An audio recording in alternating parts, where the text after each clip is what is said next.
ஆழ்வார் திருநகரிக்கு வந்த நாதமுனிகள் கண்ணினுள் சிறுதாம்பு பாசுரத்தை 12,000 முறை உரைத்தார். நாதமுனிகளின் ஆழ்ந்த பக்தியால் யோக நிலையில் காட்சியளித்த நம்மாழ்வார் 4000 திவ்ய பிரபந்தம் முழுவதையும் அவருக்கு வழங்கினார். திவ்ய பிரபந்தங்களை பெற்ற நாதமுனிகள், சுவாமி, நீங்கள் அருளிய திருவாய்மொழியில் கலியுகத்தில் துயரங்களையெல்லாம் போக்கக்கூடிய மகான் வருவார் என்று பாடியுள்ளீரே, அவர் யார் என்று நம்மாழ்வாரிடம் கேட்டார். அதுவரைக்கும் வெள்ள வேஷ்டியை கட்டிக்கொண்டிருந்த நம்மாழ்வார் காவி வேஷ்டிக்கு மாறி திரிதண்டத்தை கையில் ஏந்தி கொண்டு நாதமுனிகளுக்கு ராமானுஜராக நம்மாழ்வாரே காட்சியளித்தார். இவர்தான் எதிர்காலத்தில் வரப்போகிறார். நான் பாடிய பவிஷ்யதாசாரியர் இவர்தான் என்றார் நம்மாழ்வார். நாதமுனிகள் நம்மாழ்வாரிடம், பவிஷ்யதாசாரியரை பூஜிக்க விரும்புகிறேன் என்றார்.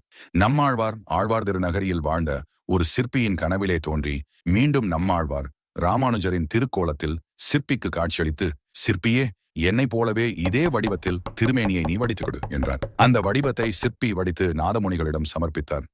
அப்போ நம்மாழ்வாராக அவதரித்தவர் தானே பின்னாடி ராமானுஜராக அவதரித்திருக்கிறார்.